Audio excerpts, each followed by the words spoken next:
ভাইয়া, তুমি কাল কেন আমার বান্ধবীকে কল দিয়ে বকাঝকা করেছো? ও জান্নাত, মজা করবা না একদম। আর তোমাকে বলছি, আমার বান্ধবীদের সাথে মজা মজা কেন, কথাও বলবা না। আমার টাকা পড়ছে নি যে তোর মতো পেতনির বান্ধবীদের সাথে মজা করার জন্য।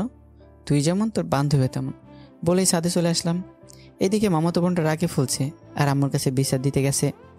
আমার কি, আমি কি সাইদে গেছিলাম? আমার কাছে আসছে জান্নাত, পরে তার বন্ধুর পার্টিতে গিফট দেবে জানার জন্য। আমি বলছি, দাঁড়া, আমার কাছে যখন আইসো আমাকে 1000 টাকা দাও, সুন্দর করে একটা গিফট এনে দেবো। তো পরে একটা প্যাকেটে কয়েকটা ইটের সুরকি দিয়ে সুন্দর করে প্যাকেট করে দিছি। এখানে আমার কী দোষ বলেন তো আপনারাই? পরে কাল কল দিছিল, কি কইতে কি কইছি মনেই নাই। ছাদে উঠে কবুতর টং থেকে বের করে খাবার দিলাম। বৃষ্টিতে কেমন যেন হয়ে গেছে কবুতরগুলো, ওষুধ আনতে হবে। কবিতার পালে ইচ্ছে নাই আমার, কিন্তু পাশের পাশের একটা মেয়ে আছে নাম ইভা। ইভাকেও আমি অনেক আগে থেকে ভালোবাসি, সেও বাসে। ছাদে উঠলে আপু বকাবকি করে, তার জন্য কবুতর কিনেছি, যাতে কবিতরের কথা বলে ছাদে ওঠার সুযোগ হয়। ছাদে কবিতরকে গম দিতে ইভাকে দেখার চেষ্টা করলাম, কিন্তু তার মাঝেই হুমায়রা হাজির। আর সকাল সকাল যে মেয়েটার সাথে ঝগড়া করলাম, সে হুমায়রা, মানে আমার মামাতো বোন। আর আমি মাহেদি হাসান, মাত্র কলেজে পা দিছি কয়েকদিন হলো। আর মামাতো বোন পরে মাত্র 9ম শ্রেণীতে, বাকিটা পরে এমনিই জেনে যাবেন। কি করো ভাইয়া? এত সুন্দর করে বলা কি আছে? যা বলতে এসেছ বলে ফেল। ভাইয়া, তুমি খালি আমার সাথে এমন করো কেন? একটু ভালোভাবে কথা বললে কি এমন হয়? ওরে আমার আদরে পিচ্ছি বোন রে, আইসে কথা শিখাইতে। কি বলবি বল, আমাকে দোকানে যেতে হবে। ভাইয়া, দোকান থেকে আমার জন্য চকলেট নিয়ে দিবা? টাকা কি গাছে ধরে যে তুই বলবি আর আমি গাছ থেকে টাকা নিয়ে যা যা বলবি তাই এনে দেবো? এমন করো কেন? কি এমন চাইলাম? আচ্ছা যা, এনে দেবো নে, কিন্তু শর্ত আছে আমার। কি শর্ত? বলো বলো, আমি রাজি। আমার রুমটা গুছিয়ে দিতে হবে আর বইগুলো ঠিকঠাক জায়গা করে দিবি। আমি রাজি রাজি। আচ্ছা তাহলে দোকানে যাই। ফার্মেসি থেকে কবিতার জন্য ওষুধ কিনে নিলাম। পরে অন্য দোকানে গিয়ে চকলেট আইসক্রিম অনেকগুলো করে নিলাম, 7-8টা করে নিয়েছি। আর চকলেট কয়েক প্রকার ছিল। মনে মনে ভেবে রাখছি, যদি রুমটা মনের মতো গোছানো থাকে তো সব দিব, নয়তো লুকিয়ে রাখবো। বাড়িতে যাওয়ার পর আপু হাজির, আমার হাতে এত কিছু দেখে কি মজা নিতেছে।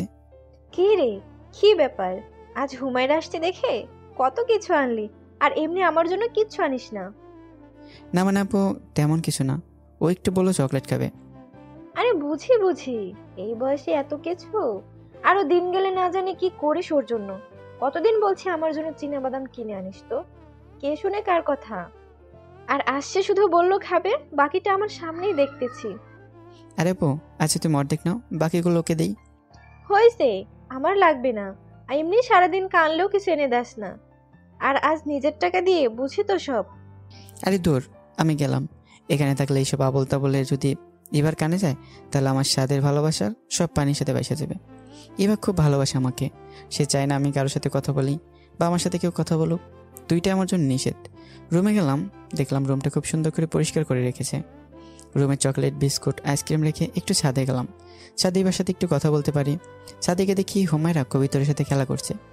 কি রে হুমু, তুই এখানে কেন? না মানে, তুমি আসতে দেরি হবে ভাবছি, তাই একটু ছাদে আসলাম। ও আচ্ছা, গুড।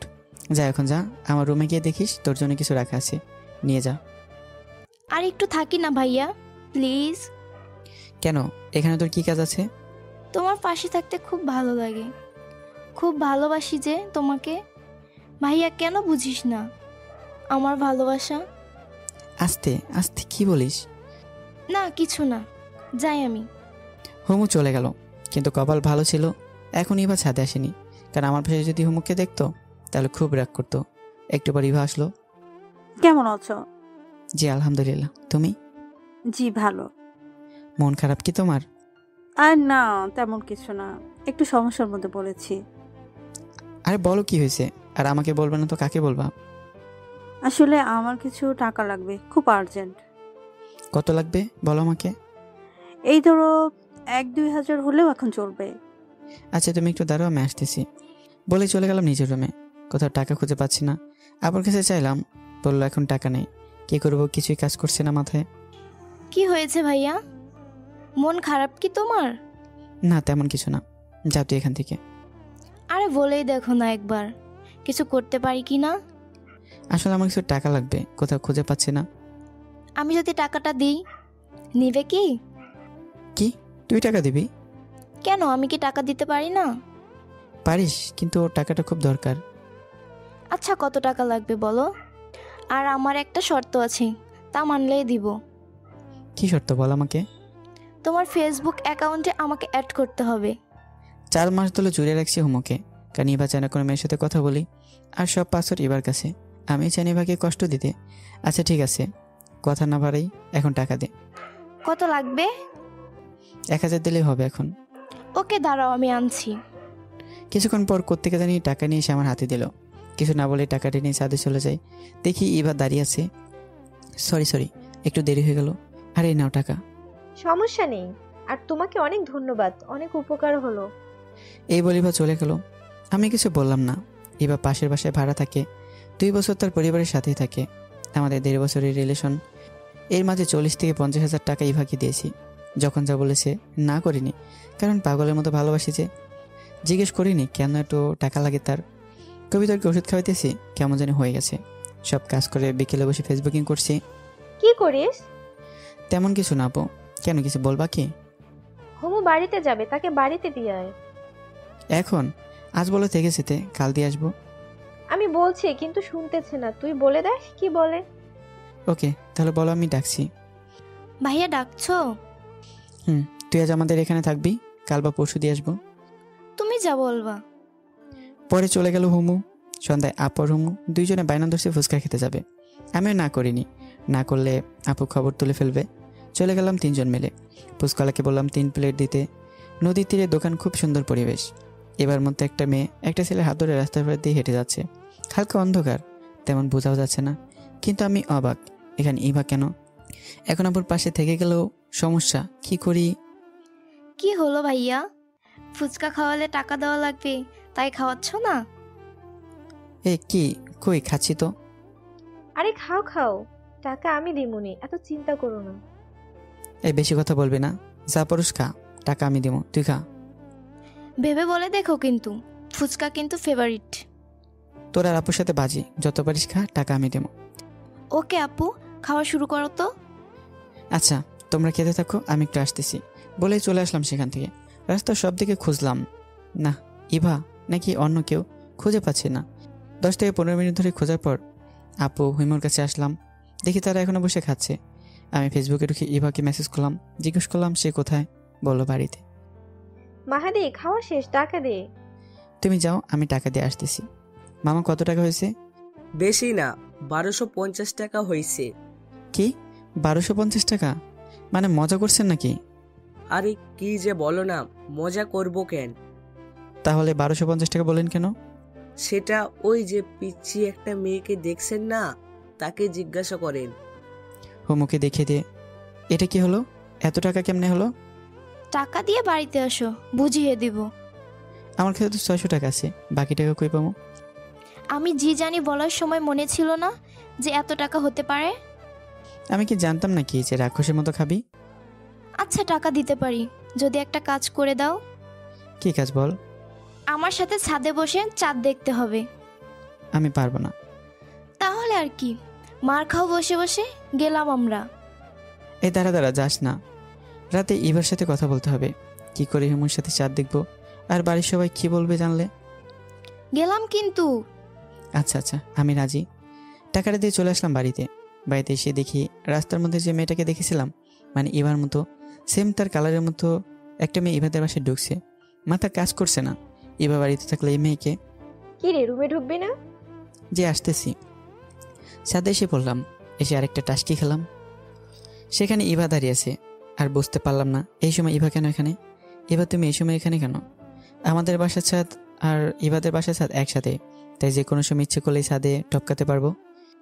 না, তোমার সাথে কিছু কথা বলার আছে, তাই বিকাল থেকে এখানে বসে আছি। কি, বিকেল থেকে আমাকে বলতা? যখন মেসেজ দিছিলাম তখন বললা যে কথা বলতে চাও, আমি চলে আসতাম। আচ্ছা যাই হোক, বাদ দাও। আর বলো, এতক্ষণ কই ছিলে? আর আমাকে কিছু বলনি কেন? আজ কি কি করেছিলে? না মানে আজ একটু বাইরে গেছিলাম হুমায়রার আপুকে নিয়ে। তাদের সাথে গেছিলে? আমাকে তো জানালে না। তোমাকে জানাতাম, কিন্তু তেমন সময় হয়নি। আর রাতে সব বলতাম। মাহাদি, তুমি কি আমাকে সত্যিই ভালোবাসো, নাকি আমার সাথে মিথ্যা নাটক করছো? এই তুমি কি বলছো এসব? আমি তোমাকে কত ভালোবাসি তা এতদিনে কি বুঝতে পারোনি তুমি? দেখো, আমি কয়দিন ধরে দেখতেছি তুমি আমার কোনো কথাই শোনো না। এমন করলে কিন্তু আমি তোমাকে ছেড়ে চলে যাব। কথাটা বলতে না বলতে আমার কান্না চলে আসলো। কি হলো এবার? কেন এমন কথা বললো আমার সাথে? এতদিনের রিলেশন আর হঠাৎ করে আজ এমন কথা বললো। আচ্ছা, যা করেছি সরি, মাফ করে দাও। তাও এমন কথা বলো না প্লিজ। খুব ভালোবাসি তোমাকে। আর তোমাকে নিয়ে কত স্বপ্ন দেখা, কত কিছু ভেবে রেখেছি। কিছু সময় কথা বলার পর ইভা চলে যায়। কিন্তু একটা জিনিস লক্ষ্য করলাম, সন্ধ্যাবেলা মেয়েটার পায়ে যা জুতা ছিল সেম জুতা ইভার পায়েও। কথা হলো, ইভার পায়ে আসলো কিভাবে? এবারকে কি জিজ্ঞেস করবো আজকে বাইরে গিয়েছিল কিনা? না থাক, জিজ্ঞেস করা লাগবে না, যদি রেগে যায় তো সমস্যা হবে। কিছুটা সময় এমনি দাঁড়িয়েছি। একটু পর হিমু আসলো। কি রে ভাইয়া, একা একা এখানে বসে কি করছিস? না, এমনি আসলাম। ও, মনে পড়েছে। আমার সাথে চাঁদ দেখার জন্য আগে এখানে হাজির হয়েছে বুঝি? তেমন কিছু বললাম না। এবার কথাগুলো কানের মধ্যে বাজছে। তোর জন্য তো এখানে আসলাম। কখন আমার বোনটা আসবে আর কখন গল্প করব? ভাইয়া, আমার একটা নাম আছে, হুমায়রা। তুমি আমাকে নাম ধরে ডাকবা। আজকের পর থেকে বোন বলবা না। কেন, তুই না আমার মামাতো বোন? তো কি হয়েছে? তুমি আমাকে বোন বলবা না, রাগ হয়। নাম ধরে ডাকবা, ভালো লাগে তাই নাম ধরে ডাকবা। এইবার বুঝতে পারছি, ছোটবেলায় যে মামা বলেছিল হিমুকে কচুরিপানা থেকে কুড়িয়ে পেয়েছে, সেজন্য আমাকে ভাই বলতে তোর কষ্ট লাগছে, তাই না রে? দেখো ভাইয়া, মজা করবা না। আর আমি আমার বাবারই মেয়ে। বুঝি তো, কোনখানের কোন টোকায় মেয়ে আসছে আমার মামার ঘাড়ে। আমাকে না তোমাকে পেয়ে আনছে, আর তোমাকে তো ডাস্টবিন থেকে আনছে। ব্যাহ ব্যাহ করতেছিলে, মায়া লাগছে, তুলে আনছে। বড় কে, আমি না তুই? তুমি। আমি বড় হলে তোকে কুড়িয়ে আনছে তা আমি দেখছি, বুঝলি কিছু? এ, কান্না শুরু করে দিল হুমু। এই তুই কান্না করছিস কেন? তুমি কেন বলবো আমাকে কুড়িয়ে আনছে? যা সত্যি তাই তো বললাম। না, এসব মিথ্যে কথা। আচ্ছা থাম থাম, আর কান্না করিস না। আমরা আছি তো, তাই না? তুই ইতিম না, আমার বোন হয়ে থাকিস। বোন বলাতে হিমুর আগে ফুলছে। তোমাকে না না বললাম আমাকে বোন বলবা না? আচ্ছা যাই হোক, বাদ দে। কি করতে এসেছিস এখানে তাই বল। তোমাকে না বলছি দুজনে মিলে চাঁদ দেখবো। আজ তো চাঁদ উঠবে না। আকাশের দিকে চেয়ে দেখো, কত সুন্দর চাঁদ উঠেছে। আমাদের কথার মাঝে ইবা ছাদে কেন জানি এসেছে। আমাকে হিমুকে একসাথে দেখে চলে যায়। আগে হিমু বলেছিল কোনো মেয়ের সাথে কথা বলা যাবে না, আমিও বলি না। কিন্তু আজ তো ইবা ভুল বুঝে চলে গেল, রাগ করেছে। কি ভাইয়া, চুপ কেন আছো? হিমু একটু কফি করে আনতো। বলতে দেরি কফি বানাতে যেতে দেরি হয়নি। হঠাৎ ফোনটা বেজে উঠলো। হাতে এনে দেখি ইভার মেসেজটা এমন ছিল যে, তুমি আমাকে এইভাবে ঠকাতে পারলে? কত স্বপ্ন দেখেছি তোমাকে নিয়ে, আর সে তুমি আমার সাথে চিট করলে। এই মেয়েকে ভালোবাসলে বললেই হতো, কে দরকার ছিল এত নাটক করার? আর তোমাকে এই নাও ভাইয়া তোমার কফি। দে। আমরা আমাদের মতো কথা বলছি। কথা বলতে বলতে 9টার বেশি বেজে যায়। আপু ডাকে, নিচে চলে গেলাম খাওয়ার জন্য। সবাই মিলে খাওয়া শেষ করে রুমে চলে আসছি। ফোন ঘাঁটতে লাগলাম। কিছু সময় পর হিমু কি যেন একটা কাগজ দিয়ে যায়। ভাবলাম কোনো চিঠি হবে, কিন্তু এখন আমাকে চিঠি দিল কেন? আমি কাগজটা রেখে ফোনে মন দিলাম। কাগজটা দিয়ে হিমু চলে গেল। ইভাকে অনেকগুলো মেসেজ দিলাম, রিপ্লাই দিল না।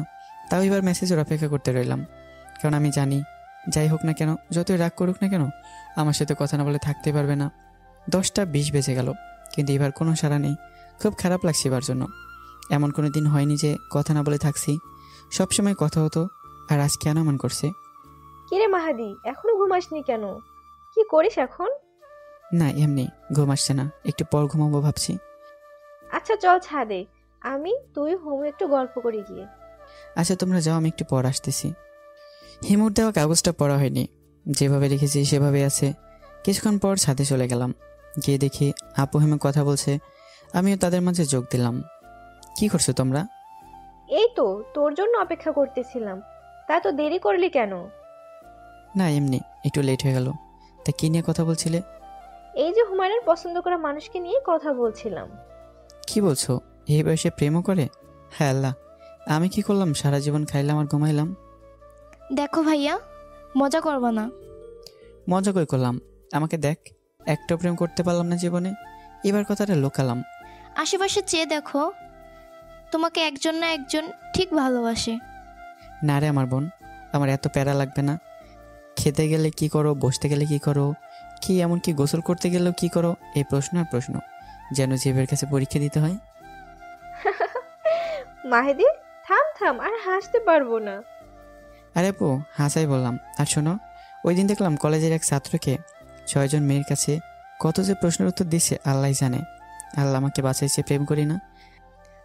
ভাইয়া, দেখবো কতদিন প্রেম না করে থাকতে পারো। আচ্ছা দেখিস দেখিস। এই, তোরা কি শুরু করলি? থাম এবার। আপু আমি গেলাম, একটু কাজ আছে বলে রুমে চলে আসলাম। আসলে এবার শুনে খুব খারাপ লাগছে, কেন কথা বলছে না। রুমে এসে কল দিলাম, ফোন অফ। কলের অপেক্ষা করতে থাকতে থাকতে কখন যে ঘুমিয়ে পড়েছে নিজেও জানি না। আপু হিমু আমি আসার পর চলে এসছে। ঘুম ভাঙতেই ফোন ধরে দেখলাম এবার কোনো মেসেজ বা কল আসছে কিনা, কিন্তু কোনোটাই আসেনি। ফ্রেশ হয়ে ছাদে যাই, দেখি বা আসে কিনা। আর কবুতরে খাবারও দিতে হবে, ফ্রেশ হয়ে ছাদে যেতে হবে। কি রে, কই যাস এখন? না মানে আপু, কবিতরের জন্য ছাদে যাচ্ছি। তোর কবুতর তো মামার বাড়ি চলে গেছে। কি? আমার কবিতার মামার বাড়ি কেমনে গেল? সকালে তো মামার বাড়ি চলে গেল। কেন, তোকে বলে যায়নি? কি যে বলো না আপু, কবিতার কি কথা বলতে পারে? আরে, এটা যে সেই কবুতর না, এটা তোমার ভালোবাসা। বলে আপু চলে গেল। কিছুই বুঝলাম না আপু কোন কবিতার কথা বললো। গিয়ে দেখি কবিতার সব ঠিকঠাক রয়েছে, একটাও কম নেই। কিন্তু এখন ইভা আসেনি। আজ কি হলো এবার? তার বাড়িতে যাব না, কারো কাছে কি জিজ্ঞেস করব? ছাদে অপেক্ষা করলাম দুপুর পর্যন্ত ইভার জন্য। এদিকে হিমুর কথা মনে নেই। হিমুর কথা মনে পড়তে আম্মুর কাছে চলে আসলাম। আম্মু, হিমু কই, দেখছি না যে। কেন, হোমো তো সকাল সকাল চলে গেল, তোকে কিছু বলেনি? চলে গেল মানে? কই গেছে? ওর মা কল দিয়েছিল যে মামা পাশে কি কাজে যেন এসেছে, আর হুমায়রা কি যেন কাজ আছে, তাই সকালেই চলে গেছে। দূর, ভাল লাগে না। হিমুটা না বলে চলে গেল। আবার ইভাকে কল করলাম, ধরলো না। অবশেষে বিকেলবেলা খোঁজ পেলাম যে ইভা নাকি বাইরে গেছিল। সন্ধ্যার সময় দেখলাম বাইরে থেকে রুমে ঢুকতে। ইভাকে দেখে আমিও সাথে সাথে ছাদে চলে যাই। কিছু সময় থাকার পর ইভা ছাদে আসে। সরি জানো, আজ একটু বিজি ছিলাম, তার জন্য তোমার খোঁজ নিতে পারিনি। তুমি কিছু মনে করো না কেমন? আর হ্যাঁ, তোমার কাছে কি কিছু টাকা হবে? না মানে একটা গাইড কিনবো তার জন্য। হুট করে এসেই ইভা এই কথাটি আমাকে বলল। কিছু না বলে এবং না ভেবেই আম্মুর কাছে কিছু টাকা নিয়ে ইভাকে দিয়ে রুমে চলে আসি। খুব খারাপ লাগছে, খুব খারাপ লাগছে, আর মনে অনেক প্রশ্নও জাগছে। ব্যস্ততার মাঝেও কি আমার খোঁজ নিতে পারতো না ইভা? আর দিন শেষে তার টাকার কথা ঠিকই মনে থাকে। হিমুর কাগজটা নিলাম, আবার রেখে দিলাম। কিছুই ভালো লাগছে না। সন্ধ্যাবেলা ঘুমিয়ে পড়েছি। এর মাঝে আম্মু আপু অনেকবার খোঁজ নিয়েছে আমার কিছু হয়েছে কিনা। কাল সকালে কলেজ আছে, আজকারও ডাকা লাগেনি। এমনিতে কলেজে যাওয়ানো রেডি হলাম। খাওয়া দাওয়া করে কলেজের উদ্দেশ্যে রওনা দিলাম। অনেকটা দূরে কলেজে, আর হিমুদের স্কুল টপকে আমাদের কলেজের গাড়িতে করে যাচ্ছি। পথে দেখলাম ইভা কোনো ছেলের সাথে বাইকে করে যাচ্ছে। আমি তো প্রথমে বিশ্বাস করতেই পারছি না। আর ইভার তেমন কোনো ভাই নেই যে যার বাইক আছে, তাহলে বাইকটা কার? বাইকের ছেলেটা ইভাকে।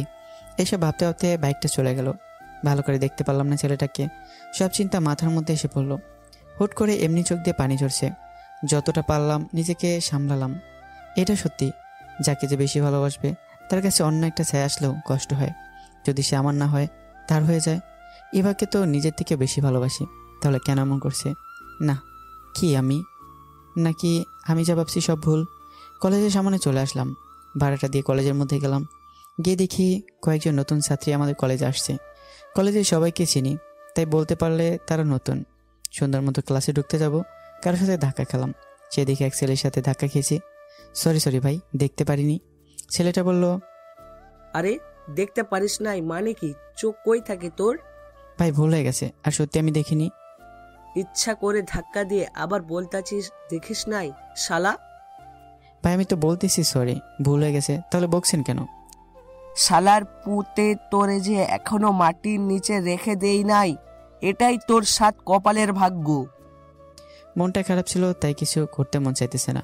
আমি কিছু বলার আগেই পাশ থেকে এক মেয়ে বলতে লাগলো, আরে মোহিত, তোর সমস্যা কি?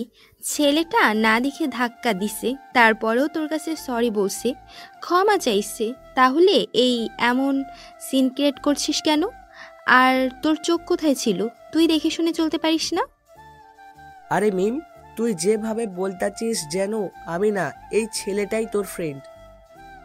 এখানে ফ্রেন্ডকে আর পরকে সেটা দেখার বিষয় না, কারণ যে ভুল না করেও ক্ষমা চাইছে, যদি তাকে সাপোর্ট না দেই বিবেকেও সাড়া দেয়।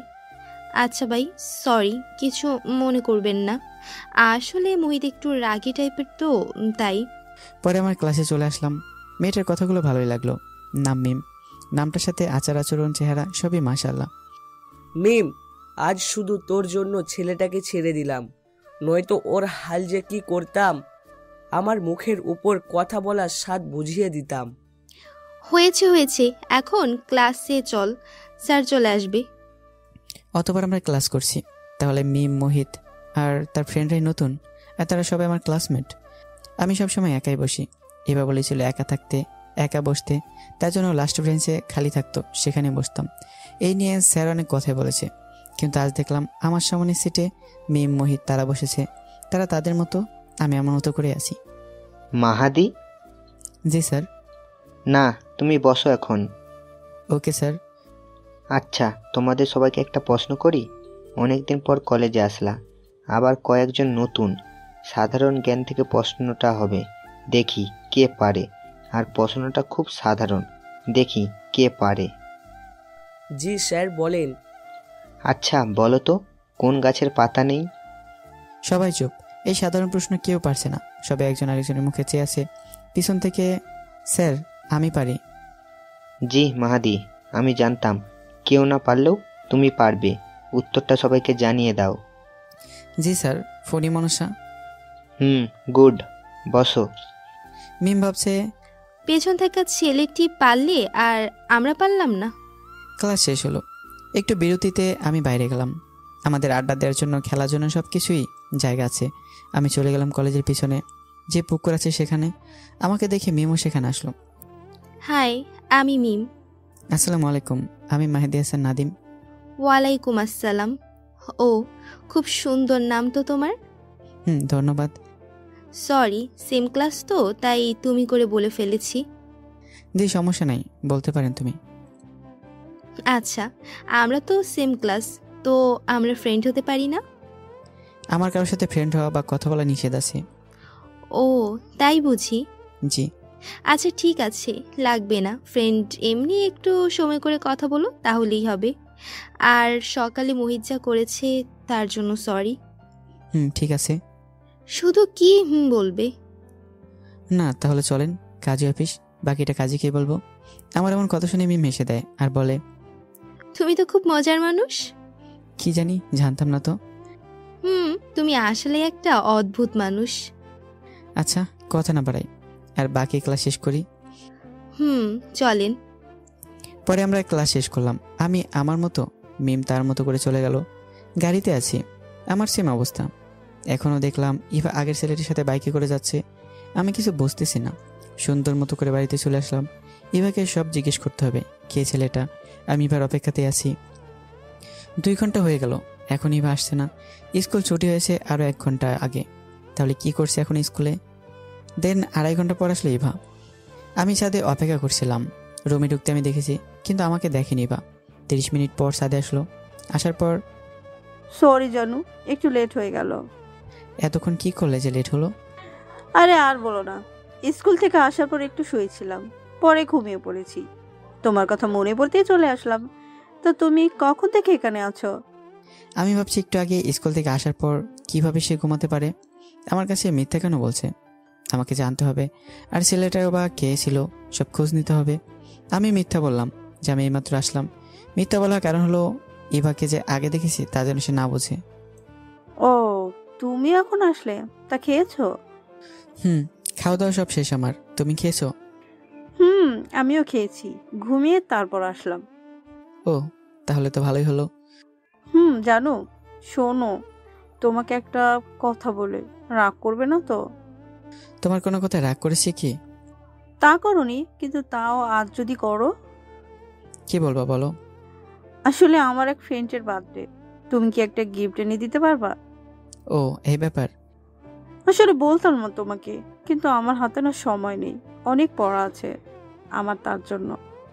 আমি কিছু বললাম না, কারণ এত ঘন ঘন টাকা এবার কি করে আগে তো আমার জানা দরকার। একটা মেয়ের এত টাকা লাগে না তো। সন্দেহ হতো না যদি আজ বাইকে ছেলেটাকে না দেখতাম। আচ্ছা তাহলে তুমি তোমার রুমে যাও, আমি এনে দিতেছি বলে আমি চলে আসলাম। এই প্রথম এবার সাথে কথা বলতে কেন জানি বিরক্ত লাগছে। রুমে বসে আছি, হঠাৎ মনে হলো কি আনবো, তাই তো জানা হলো না। এভাবে কল করলাম কি গিফট তার পছন্দ, কিন্তু ফোনটা অফ পেলাম। কয়েকবার কল করলাম, ধরলো না। আমিও তেমন কিছু না ভেবে চলে গেলাম দোকানে। সেখান থেকে আস্তে আস্তে বিকেল হয়ে যায়। ভালো একটা গিফট কিনলাম, পছন্দ হবেই হবে। বাড়িতে এসে পর দেখলাম হিমু এসে হাজির। একটু অবাক হয়েছি, কারণ এই সময়ে হিমু কিভাবে আসলো। হিমুকে দেখার আগে এই গিফটটা আমাকে লুকিয়ে রাখতে হবে, বাড়ির সবাই জানলে সমস্যা হবে। লুকিয়ে রাখলাম, আর হিমু দেখলেও সমস্যা হবে। কে রে হিমু, তুই এই সময়ে? তোমার সাথে কথা আছে। বল কি কথা? তুমি কলেজে যাওয়ার সময় গাড়িতে কান্না করছিলে কেন? ওরে আল্লাহ, আমি গাড়িতে কান্না করলাম তুই দেখলি কিভাবে? আমি বান্ধবীর সাথে দোকানে ছিলাম, আর দোকান থেকে বের হয়ে তোমাকে দেখলাম কলেজে যাচ্ছ, কিন্তু চোখে পানি। আমি কান্না করলাম, হিমু দেখে ফেললো কিভাবে? আর চোখের পাওয়ার আছে, দেখা যায়, কিন্তু কিছু একটা বলতে হবে। কারণ এবার জন্য কান্না করেছি বলা যাবে না। চোখে ময়লা ঢুকেছিল, যার জন্য কান্না এসে পড়ছিল রে। সত্যি করে বলো কি হয়েছে? আরে এটাই সত্যি। আর কাল তুই আমি একসাথে যাবো, ওকে? কিন্তু আমার ড্রেস তো বাড়িতে। ওকে, তাহলে সকাল সকাল তোকে বাড়িতে দিয়ে আসবো। ওকে ভাইয়া। পরে হিমু চলে গেল, আমি ছাদে গেলাম গিফটটা নিয়ে। এবার কিছুক্ষণ পর আসলো, গিফটটা নিয়ে চলে গেল। হয়তো অনেক বিজি, তার জন্য আমাকে সময় দিতে পারলো না। হিমুর সাথে কথা বলতে বলতে ওই দিনটা কেটে গেল। সকাল সকাল উঠে হিমুকে বললাম তাড়াতাড়ি রেডি হও, সময় নেই। হিমু কথা মতো রেডি হয়ে নিল। হিমুকে নিয়ে আমি গাড়িতে উঠে পড়লাম, কিন্তু সমস্যা হলো ইভাকে ফলো করা হলো না। ভাইয়া ভাইয়া, আমাকে কিন্তু ফুচকা খাওয়াতে হবে। আচ্ছা ঠিক আছে, আজ আমাদের বাড়িতে চলে আসিস, তাহলে খাওয়াবো, ওকে? ওকে, তাহলে আজও চলে আসবো, চিন্তা করো না। হিমুকে তার বাড়ির দিকের গাড়িতে করে দিয়ে আসলাম। এইদিকে আমিও কলেজে চলে আসলাম। কিছু সময় বসে কাটালাম। পরে মিম আসলো। কেমন আছো মাহাদি? আলহামদুলিল্লাহ, আপনি? আলহামদুলিল্লাহ। কিছু সময় কাটানোর পর ক্লাসে চলে গেলাম। ক্লাসে যেতে এক ঝাটকা খেলাম, কারণ আমার দেয় গিফট মোহিতের হাতে। চিনতে একটু কষ্ট হলো না, এটা তো আমি গতকাল ইভাকে কিনে দিয়েছি তার ফ্রেন্ডের জন্য। তাহলে মোহিতের কাছে আসলে কিভাবে? অবাক, খুবই অবাক আমি। আমাকে জানতে হবে কে এই মোহিত, আর ইভার সাথে কী সম্পর্ক। এসব জানতে পারবো মিমের কাছ থেকে। ক্লাস শেষ করে মিমের কাছে জানতে হবে। ক্লাস শেষ করে এই দোকানে গেলাম, এসে দেখি মিম মোহিত কেউ নেই, চলে গেছে। দূর, জানা হলো না আজও। বাড়িতে যেতে হবে, গাড়ির জন্য অপেক্ষা করছি, অনেকটা সময় চলে গেল, গাড়ি পাচ্ছি না। অবশেষে গাড়ি পেলাম, চলে আসলাম বাড়িতে। বাড়িতে কলিং বেল বাজালাম, আম্মু দরজা খুলে দিল। আমিও ভেতরে গেলাম। ভিতরে গিয়ে তো আরেক ঝটকানি খেলাম, কারণ আমার দেয় গিফট এখন আপুর হাতে। এসব কি হচ্ছে আমার সাথে? আমার হাতে না গিফট দিলাম ইভাকে, এবার পরে সেটা দেখলাম মোহিতের কাছে। এখন দেখি এটা আবার আমার বাড়িতে কিভাবে আসলো, কে দিল এটা, আর কে বানলো, এটা ভাবতেই কেমন জানি সব ঘুরপাক খাচ্ছে। এবার কি তাহলে সেই ছেলেটিকে দিয়েছিল যার বাইক ছিল, নাকি যার বার্থডে তার কোনো রিলেটিভের মাধ্যমে মোহিতের কাছে ছিল গিফটটা? কিন্তু মোহিত ধরে নিলাম রিলেটিভ, কিন্তু আমার বাসার মধ্যে কীভাবে আসলো? আচ্ছা এসব পরে জানবো, আগে গিফটটা লুকিয়ে রাখি। আর আপুকে জিজ্ঞেস করি কে আনলো গিফটটা। আমি গিফটটা নিয়ে আমার রুমে গেলাম। ফ্রেশ হতে একটু দেরি হয়ে যায়। আম্মুকে জিজ্ঞেস করলাম আপু কোথায়। আম্মু বললো হিমু আর আপু একটু বাইরে গেছে কসমেটিক্সের দোকানে। হায় রে, মেয়েদের 2-3 দিন পর পর কী যে কিনা লাগে আল্লাহ ভালো জানে। মনে মনে বলে আম্মুর কাছে চলে আসলাম নিজের রুমে। রুমে এসে গিফটটা হাতে নিলাম, দেখলাম ভিতরে আগে সব কিছু আছে কিনা।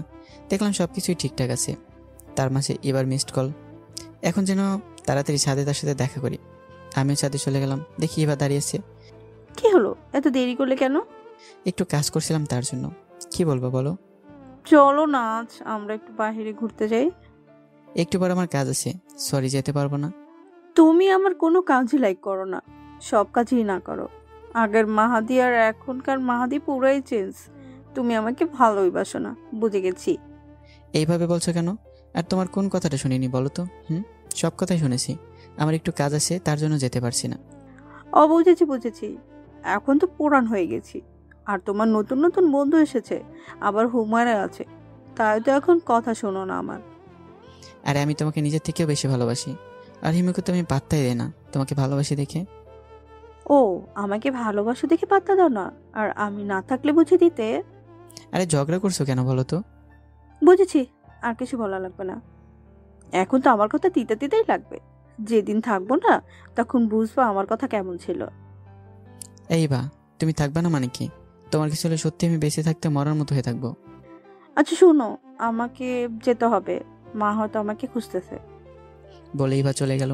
এদিকে ইভাকে হারানোর ভয়ে কেঁদে দিলাম। ছাদে না থেকে রুমে চলে আসলাম। তার কিছুক্ষণ পর ইভা হাজির। ভাইয়া চলো আজকে পূর্বপাড়া ব্রিজে যাব। সেখানে দেখছি অনেক সুন্দর দৃশ্য আর অনেক জিনিস বসেছে। প্লিজ ভাইয়া, না করো না প্লিজ। আমার কাছে তো আজ টাকা নেই হিমু, বাসায় আব্বু নেই যে নিব। তুই আর আপু যা। আরে আমি আপু তো সেখান দিয়েই আসছিলাম, আর সকালে না বললাম আজ ফুচকা খাবো না। তখন ছিল, এখন নেই। মিথ্যে বললাম যাতে এখন রুম থেকে বের না হতে হয়। আচ্ছা সমস্যা নাই, টাকা আমিই দিব, চলো। তুই তো টাকা কোথায় পাস হিমু? আরে তুমি বুঝবা না, একটা মাত্র মেয়ে, বাবার রাজকন্যা আর মার রাজরানী, চাওয়ার আগে সব হাজির। এখন চলো তো, কথা না বাড়িয়ে। আমার মামা যদি ফকিন্নি হয় তাহলে সেটা হবে তার এই পালিত মেয়ের জন্য। কান্নাকার মেয়ে আমার মামার কাঁধে এসে জুটে বসেছে। দেখো ভাইয়া, কথায় কথায় পালিত মেয়ে বলবো না, কারণ আমি জানি আমি আমার বাবার মেয়ে। আমার থেকে তো বেশি জানিস না। হয়েছে হয়েছে, আমি সব জানি, তোমার আর বলা লাগবে না। এখন রেডি হয়ে নাও, তারপর খেয়ে যাবে। তুই আপুকে বলে দে যেন রেডি হয়ে নেয়। আপুকে কি বলবো? ওরে আল্লাহ, তুই আর আমি যাবো নাকি? জি, আজ তুমি আর আমি একসাথে যাব। আচ্ছা ঠিক আছে, যা এখন। হিমু চলে গেল। খাবার খেয়ে রেডি হয়ে আপুকে কিছু না বলে চলে গেলাম। আজ হিমুকে খুব সুন্দর লাগছে, যেন মায়াবী পরি।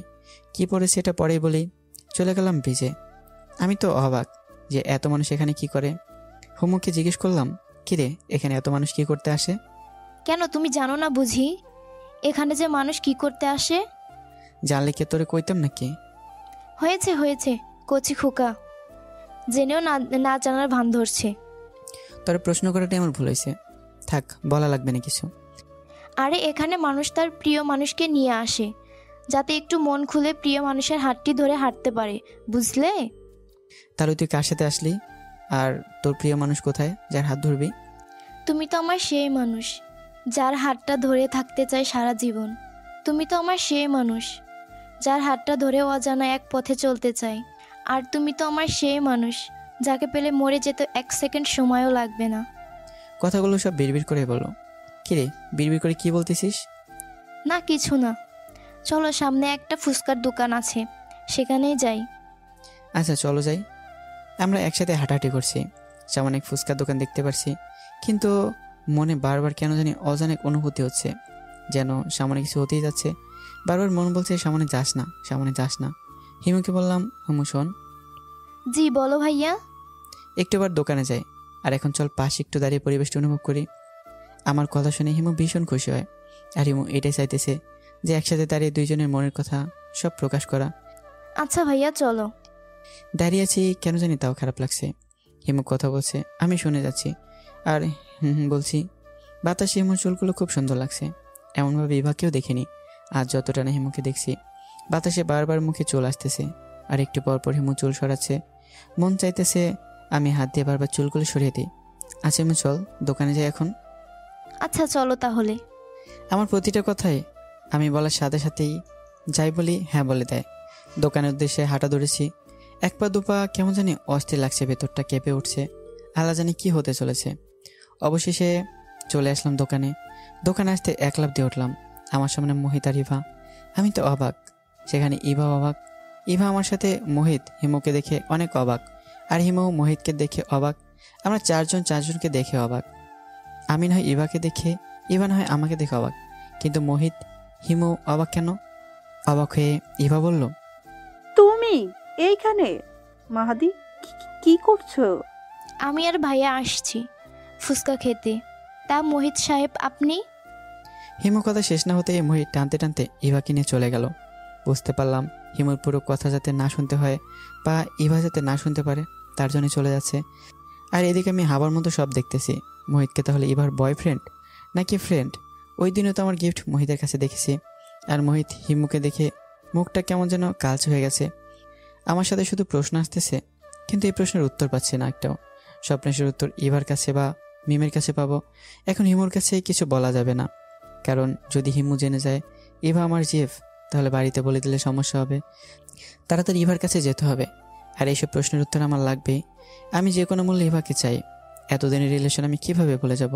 যাই হোক, আগে বাড়িতে যাই, আপুকে জিজ্ঞেস করি গিফটটা কে দিল। কিরে ভাইয়া, কি ভাবতেছিস এত? হিমুর কথায় সব ভাবনা ছেড়ে, কই কিছু না তো, এমনি। তাই তুই অবাক হয়েছিলি কেন হিমু? আরে আর বলো না, ওই যে ছেলেটা আছে না, কি যেন নাম, ও মনে পড়েছে, মোহিত।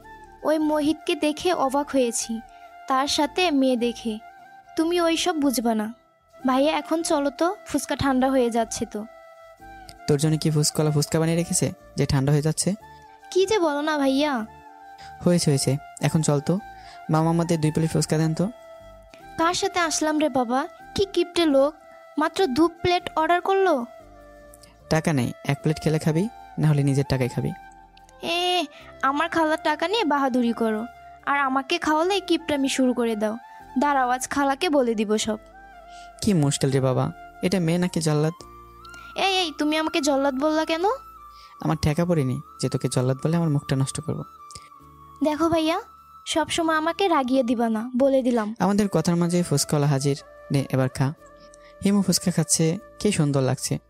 সব মেয়েদের ফেভারিট একটা জিনিস, আর মেয়েদের দুর্বলতা, ঘাম বেয়ে বেয়ে পড়ছে, ঠোঁট লাল হয়ে আছে, গালগুলো লাল হয়ে আছে, কপাল দিয়ে পানি ঝরছে। আমি কি খাবো? আমি তো দেখেই ফিদা হয়ে আছি। একসময় আমার প্লেটে হিমুর দিকে চেয়ে হাত দিলাম, ওরে আমার প্লেটে কিছুই নেই। আমারটা সাথে হিমুকে সাফা করে দিছে। থাক, খাইছে ভালোই করেছে, না খেলে তো আমার মায়ের রূপটা দেখতে পেতাম না। মামা আমাকে আরো 2 প্লেট দেন তো। আমি চুপচাপ আছি, কিছুই বলছি না। হিমুর সাথে ফুচকায় পারবো না। যাই হোক, ভাইয়া আমার শেষ। ভাইয়া, ও ভাইয়া, কই ভাবনার মধ্যে গেলা? কই কিছু না তো। টাকা দাও। তুই খেলে তুই টাকা দিবি, আমাকে বলিস কেন টাকার কথা?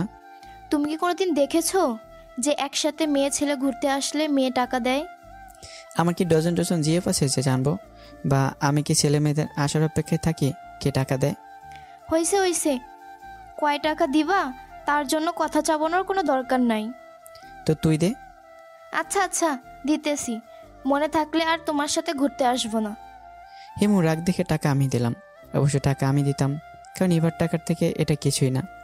লাগবে না তোমার টাকা, আমি দিতেছি। চুপ করে থাক তুই, ওকে? টাকা দিয়ে আপুর জন্য কিছু টাকার ফুচকা নিয়ে নিলাম। বাড়ির পথে হাঁটা ধরলাম। এক বন্ধুর কল যে তার মামা মারা গেছে। হিমুকে বললাম, তোকে বাড়ির পথে দিয়ে আসলে যেতে পারবি? হিমু বলল পারবে। আমি আম্মুকে কল করে চলে গেলাম সেখানে। খুব খারাপ লাগছে, মারা যাওয়ার কথা শুনে কেমন জানি ভিন্ন অনুভব হচ্ছে। সেখানে গেলাম, বাড়ি ভর্তি মানুষ, সবাই কান্না করছে। জানতে পারলাম স্ট্রোক করে মারা গেছে। মনে মনে ভাবছি, আল্লাহ তুমি কত ধরনের রোগ দিয়েছো সবাইকে, হেফাজতে রেখো একটু তুমি। বন্ধুকে জিজ্ঞেস করলাম জানাজা কয়টায়। তার মধ্যে মোহিত সেখানে দেখে হাজির। যদিও অবাকের মধ্যে অবাক হয়েছি, তাও তেমন কিছু ভাবলাম না, কারণ হয়তো কিছু লাগে। বললো রাতেই জানাজা দিবে। আত্মীয় স্বজন সবাই প্রায় এসে পড়েছে। আমি একপাশে মন খারাপ করে দাঁড়িয়ে আছি। দেখলাম মিম আর ইভা একসাথে দাঁড়িয়ে কথা বলছে। আমি তো আকাশ থেকে পড়লাম যেমন এমন লাগলো। এখানে মিম আর ইভা একসাথে, আবার দুইজনে কথা বলছে একসাথে। এটার মানে কি তারা রিলেটিভ নাকি অন্য কিছু? ইভা এখানে আসলো জানালো না, আবার মিমও এখানে। আমি কি তাদের কাছে যাবো নাকি যাব না? তার মাঝে মিম আমাকে দেখে ফেলে। আরে মাহাদি, তুমি এখানে? আমার বন্ধুর মামা হয়। আমি জানতাম না যে রাকিব তোমার বন্ধু হয়। ইভা আমাকে দেখে খুব ভয় পাচ্ছে কেন জানি। আর ইভাকে দেখে না দেখার মতো ভাব ধরলাম, যাতে আমার তেমন সমস্যা না হয় যে মোহিত ইভা কি হয়। আর মিম, মোহিত, ইভা সবাই এখন এখানে, তাহলে তাদের সবার মাঝে কিছু একটা কানেকশন আছে যা আমি জানি না। ওই দিন রাতে জানাজা দিতে দিতে রাত হয়ে যায়। কারোর সাথে তেমন কথা বলিনি, কারণ সবার মন মেজাজ খারাপ। রাতে ওখানেই থেকে যায়। পরের দিন বন্ধু বলছে হুজুর বলবে আগামীকাল, তো আমি যেন না যাই। আমি সেখানে থেকে গেলাম। মিম আছে, কিন্তু ইভা, মোহিত নেই। তার মাঝে কলেজ থেকে কল আসছে, সবাইকে নাকি যেতে হবে। রাকিবকে বলে ওখান থেকে চলে আসলাম। যেমন ছিলাম তেমনভাবেই কলেজে গেলাম। গিয়ে দেখি মোহিত কার সাথে যেন কথা বলছে। মিমকে দেখতে পাচ্ছি না, মিমের নাম্বারও নেই। মিমের নাম্বার নেওয়ার জন্য মোহিতের কাছে গেলাম। মোহিতের কাছে যেতেই কিসের সাথে চোট খেয়ে মোহিতের উপর পড়ি, আর সাথে সাথে আমার গালে থাপ্পড় মারে। অনেক স্টুডেন্ট ছিল, তেমন কিছু না বলে ওখান থেকে চলে আসি। কলটা কেটে দিয়ে মোহিত ভাবে, ওরে কিছু একটা করতে হবে। এই শালাকে দেখলে মাথা এমনি গরম হয়ে যায়। মিথ্যা অপবাদ দিয়ে ওরে এই কলেজ থেকে বের করমু, না হয় মিথ্যা দিয়ে জেলে ঢুকাবো। আর কয়দিন ধরে দেখতাছি আমার মিমের সাথে ঘষাঘষি করতেছে, যেটা আমার মাথার রক্ত উঠে যায়। এবার সাহায্য লাগবে ওরে কিছু করতে হলে। আমি কলেজের কাজ শেষ করে বাড়িতে চলে আসি। ওইদিকে একটু পর মিম আসে, এসে মোহিতের কাছে জিজ্ঞেস করে আমি আসছি কিনা। ওই শালার বাচ্চার কথা আমাকে বলবি না, ওরে আমি জেলে না ঢুকে শান্তি পাবো না। মিম একটু ভয় পেয়ে যায়, কারণ মোহিত ভালো ছেলে না, বাবার টাকা আছে, যা বলে তাই করে। রাকিবের কাছ থেকে মিম আমার নাম্বার নিয়ে কল করে। রাকিব অবাক হলেও তেমন কথা বলছে না। অপরদিকে আমাকে অনেক কল করছে, ধরিনি। এবার মেসেজ সিনও করিনি, হিমুর সাথেও কথা বলিনি, কারণ আমার মনে কষ্ট, সবার সামনে থাপ্পড়। কথা বলতেই মিম পরে আমার কল কেটে দেয়। ছাদে চলে যায়, গিয়ে দেখি ইভা দাঁড়িয়ে। মাহাদি, তোমাকে কিছু সত্যি কথা বলা দরকার। আমি ওখান থেকে চলে আসলাম। এবার কোনো কথাই না শুনে রুমের দিকে হাঁটা ধরলাম। এবার অনেক ডেকেছে, শুয়ে পড়লাম। কারো কোনো কথাই ভালো লাগছে না। ওইদিকে রাতেই মোহিত ঠিক করে রেখেছে 2 দিনের মধ্যে আমাকে জেলে মিথ্যে অপবাদ দিয়ে ঢোকাবে। মিম বুঝতে পেরেছে মোহিতের কর্ম কি হবে, তার জন্য কল করেছিল, কিন্তু আমি কল কেটে দিলাম। মোহিত ইভাকে কল করেছে যে তার একটি কাজ করে দিতে হবে। ইভাও না করতে পারেনি, কারণ আমার থেকে মোহিতকে বেশি ভালোবাসি ইভা। ইভা জানতে চায় কি হেল্প করতে হবে। পরে মোহিত বলল তার সাথে একটা ছেলে পরে, তাকে মিথ্যার মাধ্যমে জেলে ঢোকাতে হবে। আর এটা হবে থানার সামনে, যাতে পুলিশ সাথে সাথে ছেলেটাকে ধরতে পারে। আর ইভা শোনো, তুমি যদি এই কাজটি করতে পারো, সামনের মাসে আম্মুর কাছে তোমার কথা জানাবো, আর পরের মাসে বিয়ের প্রস্তাব দিয়ে পাঠাবো। মোহিতের মুখ থেকে বিয়ের কথা শুনে ইভা যেন পাগল হয়ে যায়। আর আমার ভালোবাসা তখন তার কাছে মূল্য ছিল না। আমার দেওয়া স্বপ্নগুলোকে বলে কে মোহিতের দেওয়া সব কথা সত্যি ভেবে নিছে। এবার একবারও জিজ্ঞেস করেনি কার নামে এমন অপবাদ দিতে হবে। আর রাত ইভাকে সব বলে দেয় কী করতে হবে। লাস্ট কয়েকদিনে মিম আর ইভার সাথে ভালো একটা সম্পর্ক হয়ে যায়। এবার কম বেশি সব কথা মিমকে বলে দেয়, শুধু আমার সাথে রিলেশনের কথা বাদে। রাতে মিম অনলাইনে ইভাকে মেসেজ করে, কেমন আছে কী করে জিজ্ঞেস করে, কিন্তু ইভা ভুলবশত বলে দেয় যে কাল মোহিতের কথায় সে নাকি কোন ছেলের নামে মিথ্যা অপবাদ দেবে, যার জন্য সে জেলে যাবে আর মোহিত ইভাকে বিয়ে করবে। এ কথা শুনে মিমের বুঝতে বাকি রইল না যে ছেলেটা কে হতে পারে। একটা পর একটা মেসেজ কল করে যাচ্ছে আমার কাছে, কিন্তু আমার ফোন অফ। আমার ফোন অফ দেখে মিমের খুব টেনশনে পড়ে যায়। 100 কল করেও কিন্তু আমার ফোন অফ পায়। সারা রাত মিম ঘুমাতে পারেনি, কারণ মিম জানে মোহিত কেমন ছেলে আর কি করতে পারে। সকালে আমার রুমে হিমু হাজির। ভাইয়া ভাইয়া, ও ভাইয়া, কলেজে যাবা না? কে রে? আরে আমি গো, তোমার বউ। ও আমার বউ? আচ্ছা, কি করতে এসেছে আমার বউটা? ঘুমের মধ্যে কথাগুলো হিমুকে বললাম। আমার মুখে বউ ডাকতে শুনে হিমুতে ভীষণ খুশি, যা বলার মতো না। বউ আসছে তার জামাইয়ের কাছে জানতে সে আজকে কলেজে যাবে কিনা। না গো বউ, আজ কলেজে যাব না, তুমি যাও, আমি আসতেছি, একসাথে নাস্তা করব। হিমু চাইতেছে আমি যদি এখন মাহিতকে জড়িয়ে ধরতে পারতাম। আমি তোমার বউ, তোমার প্রথম ভালোবাসা, আমি তোমার সারা জীবনের সঙ্গী, আর আমি তোমার ভালোবাসা। আর এই প্রথম আমার মুখে বউ ডাকটা শুনছে, কিন্তু আমি জানি না যে আমি কাকে কি বললাম। এখন কি বলবো? ঘুম চোখে আমি উঠে চোখ কসলাতে কসলাতে দেখি হিমু আমার সামনে দাঁড়িয়ে। কিরে হিমু, তুই এখানে কখন আসলি? এই তো আসলাম এখন, আম্মু বলেছে তোমাকে ডেকে আনতে। ও আচ্ছা, যা তাহলে আমি আসতেছি। হিমু চলে যেতে চাইবে, তার মাঝে মনে পড়ে গেল হিমু আমার মাকে আম্মু বলেছে। প্রথম লক্ষ্য না করলেও পরে করেছে। হিমু দাঁড়া। কি হয়েছে ভাইয়া, কিছু বলবে কি? তুই আমার আম্মুকে আম্মু বললি কেন? কই আম্মু বললাম? তুই একটু আগেই বললি, আমি শুনছি। আরে ভাইয়া, এখনো বিয়ে করনি, এখন যদি কানে কম শুনো তাহলে তো বউ বলবে কোন বধিরকে বিয়ে করলাম, আর মেয়ের পরিবার তো বলবে কার কাছে মেয়ে দিলাম। আমি রেগে রেগে বললাম, যা তো তুই এখান থেকে, নাহলে পিটানি খাবি। হিমু চলে গেল। আর এদিকে সারা রাত ঘুমাইনি মিম। সকালবেলা একটু রেস্ট নিতে গিয়ে ঘুমিয়ে পড়ে। আমি ফ্রেশ হয়ে ফোনটা অন করে দেখি মিম অনেকবার কল মেসেজ করেছে। অনেকবার কল দেখে আমি একটু ঘাবড়ে যাই। সাথে সাথে কয়েকবার মিমকে কল করি, কিন্তু রিং বাজলেও কল রিসিভ করলো না কেউ। আমি কয়েকটা মেসেজ করি যে কলটা ধরতে পারে, আর কল করে কিন্তু ধরেনি। পরে এবার মেসেজ আসে যে তার সাথে নাকি খুব আর্জেন্ট কথা আছে। আমি যেন ফ্রি হয়ে এবার সাথে দেখা করি। আর্জেন্ট কথা হলো, আজ আমাকে মোহিত কথা বলবে। আমি খাবার টেবিলে চলে যাই। বোন, হিমু সবাই মিলে সকালে নাস্তাটা সেরে নিই। আমি কলেজে যাব দেখে হিমু স্কুলে যাবে না। তার মাঝে কয়েকদিন হয়ে গেছে হিমু আমার বাসায়। আমার মা বলল যে হুমায়রার মা কল করেছিল হুমুকে দিয়ে আসতে। আর আজ তো শুনলাম তুই নাকি কলেজে যাবি না, তো হুমুকে বাড়িতে দিয়ে আয়, কিছুদিন পর আবার আসবে। আমি কিছু বললাম না। খাবার শেষ করে হিমুকে বললাম রেডি হয়ে নে। রুমের মধ্যে বসে আছি, তার মাঝে আপু এসে কিরে মাহাদি, বাবুই পাখি চলে যাবে দেখে কি মন খারাপ? বাবুই পাখি কোথায় পেল আপু? আরে ভাই, আমাকে আর প্রশ্ন করতে আসিস না, সব বুঝি তো আমি। কি যে বলো না আপু। এমনি করে কথা বলতে থাকি আপুর সাথে, তার মাঝে হিমু এসে বলতেছে রেডি হয়ে নিছে, এখন তাকে তার বাসায় দিয়ে আসতে হবে। আমি রেডি হয়ে নেই। আপু আম্মুকে বলে হিমুর বাসার উদ্দেশ্যে রওনা দিলাম। এদিকে ভুলে গেছি গিফটের কথা। আপুকে যে জিজ্ঞাসা করার কথা ছিল কোত্থেকে আসলে গিফট, মনেই ছিল না। তার মাঝে সকালে যে ইভা বলেছে আমার সাথে কি যেন খুব দরকারি কথা বলবে, এবার সাথে না দেখা করে চলে এসেছি। একসময় হিমুর বাড়িতে চলে আসি। হিমুর বাড়ি মানে আমার নানার বাড়ি, মামার বাড়ি। আমি মামার বাড়িতে খুব কমই যাই। অনেকদিন পর যাওয়ার কারণে মামি খুব করেছে যেন আজ থেকে যায়। আমার কাজ নেই কোনো, তাই আমি সেখানে থাকার জন্য হ্যাঁ বলে দিই। সারাদিন হিমু মজা করে। আমার মন এখন অনেকটা ভালো হয়ে গেছে। হিমুর সাথে কাটানোর প্রতিটা মুহূর্ত আমার মুখে হাসি ছিল, আর হিমু খুব খুশি। যতদিন যাচ্ছে হিমু আর আমার মাঝে ভালো লাগা তৈরি হচ্ছে। আমার এটা মনেও ছিল না যে মিমরাতে এত কল কেন করেছিল।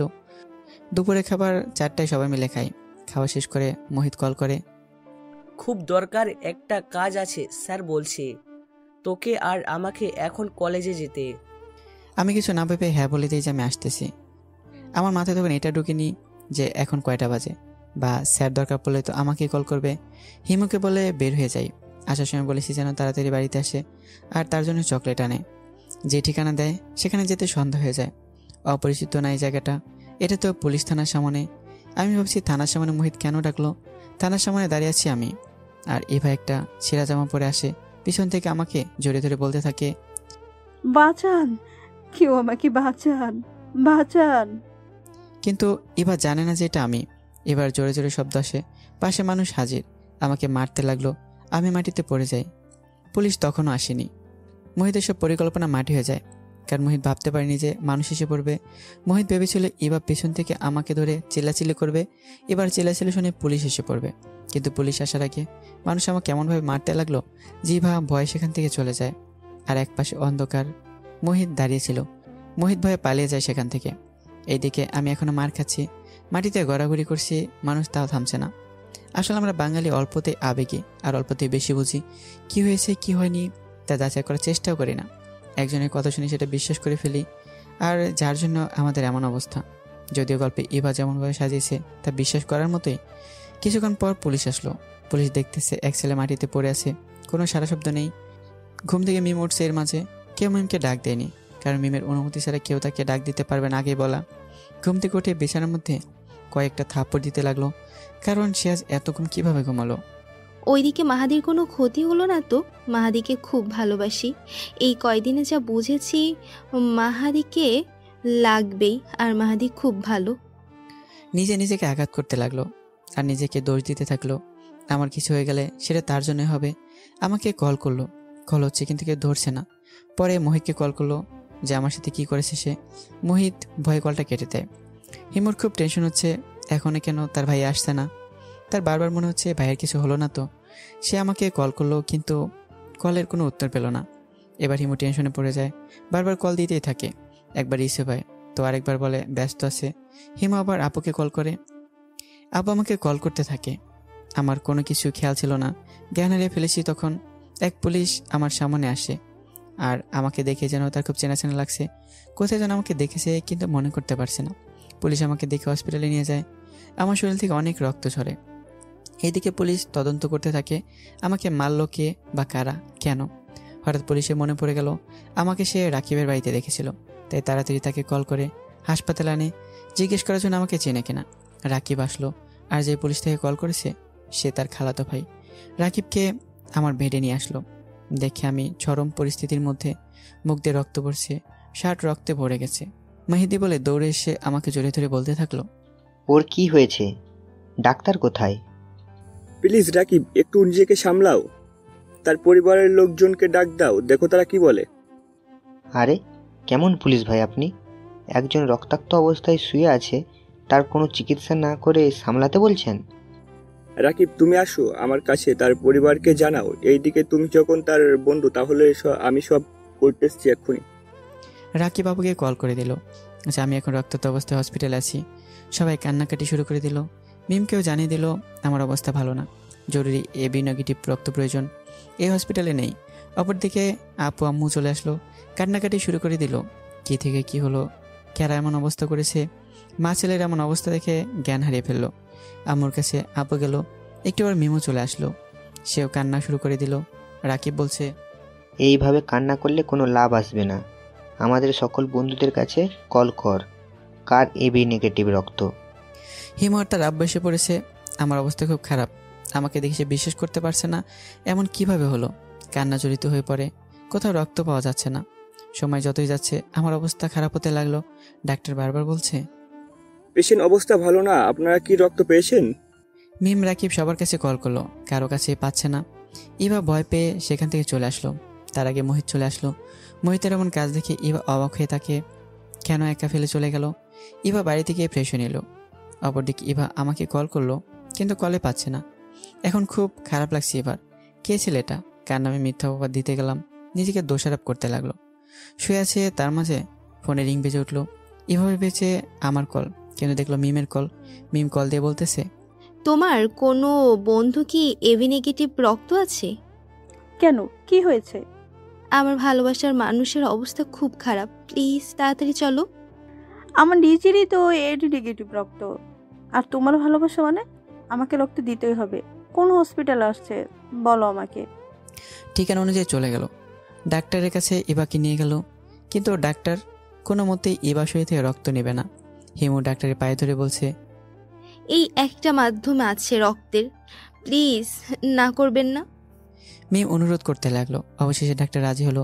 এবার শরীর থেকে রক্ত নেওয়া হলো। আমার শরীরে রক্ত যাচ্ছে। সবাই হাজির, মামা মামি আম্মু আপু আব্বু এসে পড়েছে। এবার এখনো জানে না কার নামে মিথ্যা অপবাদ দিছে আর কাকে এবার রক্ত দিচ্ছে। রক্ত দেওয়ার শেষ পর্যায়ে পুলিশ এসে হাজির। পুলিশ দেখে ইভা ঘাবড়ে যায়। পুলিশ এসে ইবার সামনে দাঁড়ায়। ইভাকে জিজ্ঞেস করে উনি কে। রাকিব বলে মাহাদির পাশেই থাকে। পুলিশ আমার আব্বুর সাথে কথা বলছে। এবার রক্ত দেয় শেষ, এখন সেখান থেকে উঠে আসছে। তোমাকে কি বলেছে ধন্যবাদ দিব মা, সে ভাষা আমার নেই। খালাম্মা, আপনি এখানে? কেন মা, তুমি জানো না মাহাদিকে কিছু লোক মেরেছে? তুমি তো মাহাদিকে রক্ত দিলে। আর যদি সময় মতো রক্ত না পেতাম বা তুমি না আসতে কি যে হতো। মানে মাহাদি হসপিটালে? চলো এখন দেখবে তাহলে। আমাকে দেখার জন্য সেখান থেকে এবার আমার মা আসলো। এবার দেখলো মাথায় ব্যান্ডেজ, হাতে ব্যান্ডেজ লাগানো অবস্থায় শুয়ে আছি। প্রথম দেখাতে কান্না করে দিল এভা। কীভাবে এমন হলো, কে করলো এমন? কান্না করতে করতে সেখান থেকে আম্মুকে বলে এবার চলে আসে পুলিশের ভয়ে। মিম খেয়াল করে যে এবার জন্য এত কিছু হয়েছে, আবার ইভাকে এসে ডেকেছে রক্তের জন্য। ডাক্তার বলল রাতেই জ্ঞান ফিরবে। সবাই আমার জন্য অপেক্ষা করছে কখন জ্ঞান ফিরবে। অবশেষে জ্ঞানও ফিরল। আমি চোখ খুললাম। সবাই আমার সাথে কথা বলার জন্য চেষ্টা করছে, কিন্তু ডাক্তার বলেছে এখন যেন পেশেন্টকে চাপ না দেয়, আর কালকে বাড়িতে নিয়ে যেতে পারবে। মিম হিমু দুইজনেরই মুখে হাসি। আল্লাহকে শুকরিয়া করছে। এবার বাড়িতে এসে মোহিতকে কল করে, আমাকে না বলে চলে আসছো কেন? মোহিত বলে তার কি যেন কাজ ছিল তাই চলে আসে। আচ্ছা, ছেলেটা কি ছিল যার জন্য এত কিছু করলে? আরে আর বলো না, আমার সাথে পড়ে মাহাদি নাম, দেখতে পারি না, চোখের বিষ আমার। আমার কথা শুনতে আবার যেন আকাশ ভেঙে পড়ে। কলটা কেটে দিয়ে চিৎকার করে কান্না করতে থাকে। কি করলাম আমি আমার জন্য মাহাদি হাসপাতালে?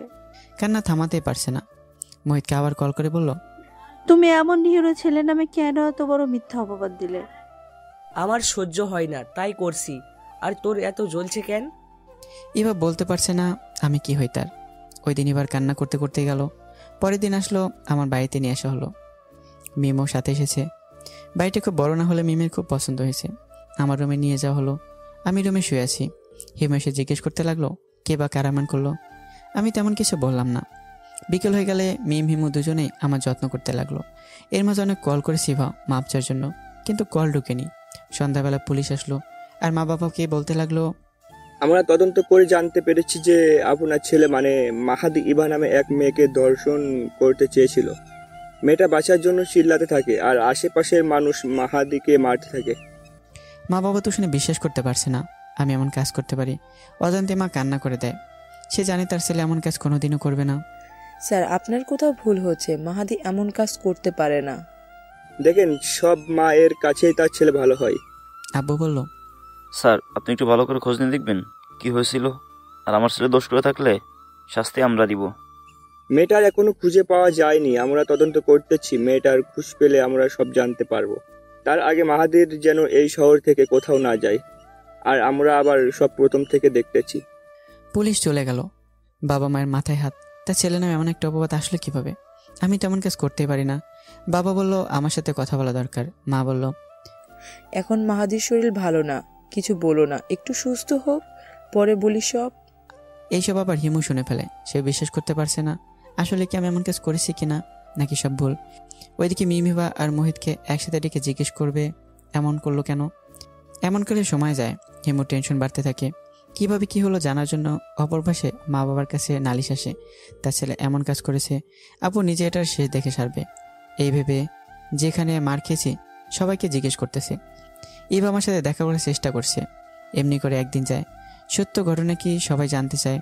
এখন শুধু আমি জানি না আমার নামে যে এত বড় মিথ্যা চাপিয়ে দিয়েছে, তাছাড়া সবাই জানে। একদিন পর মোহিত ইভাকে কল করে বলে যেন দেখা করতে। আর আমার ঘটনার পর কেউ স্কুল কলেজে যায়নি। মোহিতের কাছে ইভা গেল। কিসের জন্য ডেকেছো? আজ রেগে কথা বলছো যে? আমার ইচ্ছে, আমার যেমন ভাবে কথা বলার ইচ্ছে সেভাবে বলবো। তোমার সমস্যা কি তাতে? আচ্ছা সরি, মাহাদির সাথে যা করেছি। সবকিছুর জন্য সরি বললেও সরিটাও বেশি অপমানজনক লাগে। কেন রেখেছো সেটা বলো। আম্মির কাছে তোমার কথা বলেছি, আমি বলছি তোমাকে নিয়ে যেতে। তুমি কি বলো? তোমার সাথে আমার কোনো সম্পর্ক নেই। আল্লাহ হাফেজ। ইভা এই সময়টুকু বুঝতে পেরেছে যে সে ভুল করেছে, আর ভুল করেছে আমার ভালোবাসার সাথে। ওখান থেকে তখন চলে আসি ইভা বাড়িতে। আমার গিফটটা হাতে নিয়ে আগের কথাগুলো ভাবছে। তার মাঝে আপু। কিরে মাহাদি, কি করিস? এমনি বসে আছি। আরে, তোর কাছে এটা কিভাবে আসলো মাহাদি? ওই দিন টেবিলের উপর থেকে নিয়েছিলাম। আর তোকে তো বলা হয়নি এটা কোথা থেকে আসলো। এটা হুমায়রা এনেছিল। ওই দিন নাকি মোহিত নামে একটি ছেলে হুমায়রাকে ভালোবাসি, তাই তাকে এটা দিছি। আর হুমায়রার আমার কাছে দিল, কি হাসি দিয়ে বলছিল যে কি ভাবে নাকি তাকে প্রপোজ করে। এখন আমি বুঝতে পারি এটা তাহলে মোহিত দিছে। তাহলে মোহিত ইভাকে না হুমুকে কাকে ভালোবাসে? আম্মুর ডাকে আপু চলে গেল। এখন ইভার প্রতি আমার ঘৃণা তৈরি হচ্ছে। এত ভালোবাসার পরও সে এমন করলো, নিজেকে কেমন ঘৃণা লাগছে। একটু পর মিম আসলো। মিম এসে আমাকে বলল, ওই দিন কি হয়েছিল? আমি বলি মোহিত কলেজের কাজে। পরে এক পুলিশ পেছন থেকে এক মেয়ে সব খুলে বলল। মিম বলে, ছেলেটাকে তো মোহিত ছিল তা জানি, আর মেয়েটা কে ছিল তা কি জানো? আর তোমার নামে যে দর্শন। আমাকেও সব খুলে বলল মিম। এখন আমি তো কিছু বিশ্বাস করতে পারছি না। আমার নামে এত কিছু হয়ে গেছে, আমি কিছুই করিনি। কেমনে সমাজে মুখ দেখাবো? মনে মনে ভাবছি। মাহাদি শোনো, আরেকটি কথা। বলো। মেয়েটা কে ছিল জানো? না তো, কে ছিল? যে তোমাকে রক্ত দিয়েছিল যখন তোমার রক্ত কোথাও পাওয়া যাচ্ছিল না, তখন ইভা রক্ত দেয়।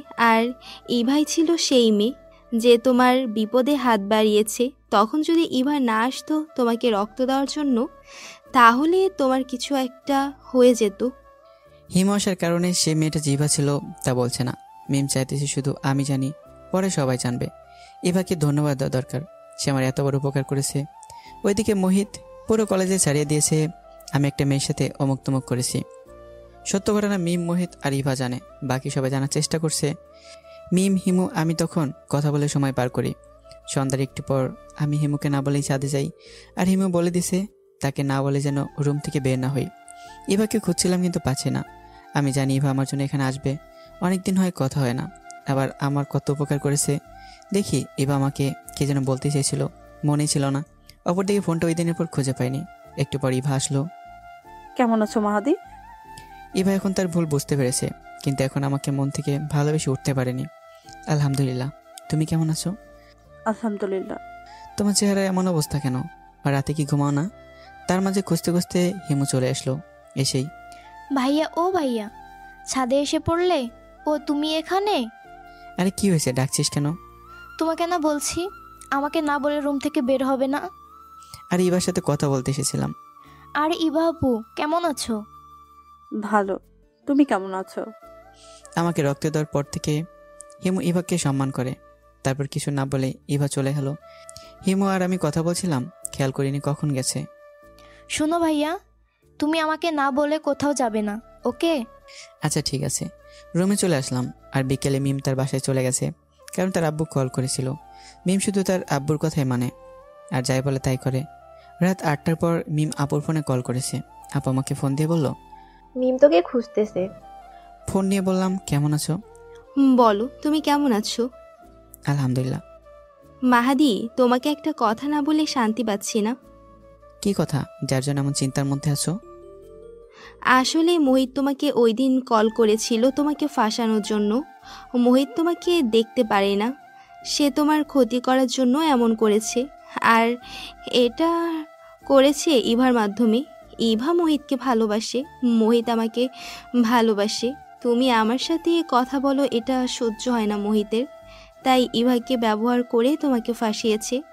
মোহিতের ইচ্ছে ছিল জেলে ঢুকাবে, কিন্তু সফল হয়নি সে। কথাগুলো শুনে বিশ্বাস করতে পারছি না। এবার কেন আমার সাথে এমন করলো? আসলে ভালোবাসে আমাকে, না মোহিত, না টাকা, নাকি অন্য কিছু? রহস্য রয়ে গেছে।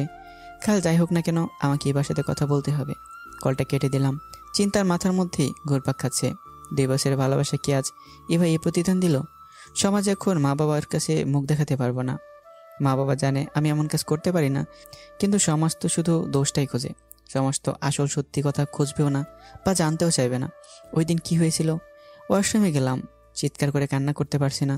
সবাই যেন জেনেই যাবে যে আমি কান্না করছি। এই ভেবে আমি এবার জন্য কী করিনি, সব করেছি। টিফিনের টাকা না খেয়ে আমি তাকে টাকা দিছি। মাঝে মাঝে গাড়ি ভাড়ার কত টাকা তাকে দিয়ে হেঁটে গেছি। তার 2টা বার্থডেতে কী না করেছি। যেমন পেরেছি তেমন তাকে সাহায্য করেছি। রাতে আবার শাওয়ার সেরে গোসল করলাম। পানির মধ্যে ঝরে যাচ্ছে আমার শরীরের পানি। 1 ঘন্টা পর ওয়াশরুম থেকে বের হলাম, আর এই 1 ঘন্টা আমার গেছে চোখের পানি দিয়ে। কালকে এই সব কিছুর উত্তর আমি এবার কাছে জানতে চাইব। বড় হবার পর হিমু আমাকে, তুই এতক্ষণ গোসলখানায় কি করছিস? রেগে আর টেনশনে বললো কথাটা। গোসলখানায় কি করে মানুষ? 1 ঘন্টা হয়ে গেছে, আর এই 1 ঘন্টা কি করলি? কি করেছি জানতে যখন চাইছো, তুইও আমার সাথে ওয়াশরুমে চলে আসছি, দেখতে কি করছি। কিন্তু আজ তুই করে কথা বলছিস কেন? কি করলাম আবার আমি? কি করো নাই তুমি? এত টেনশনে ছিলাম বলো। আর তোমার এমন কাজকর্ম দেখাও, ভয় হয় খুব। আচ্ছা এখন তুই যা, আমি একটু রেস্ট নেই, পরে কথা বলি। হিমু চলে গেছে। হিমু এখানে থাকলে চলবে না, কারণ আজ রাতেই সব ঠিক করতে হবে। কাল ইভাকে কি করা যায়? আর ইভার প্রতি এত ঘৃণা জমেছে বলার মতো না। প্রথমত, তুমি আমার খুব স্পেশাল ছিলা বলেই তোমার জন্য এত বেহায় হয়েছিলাম।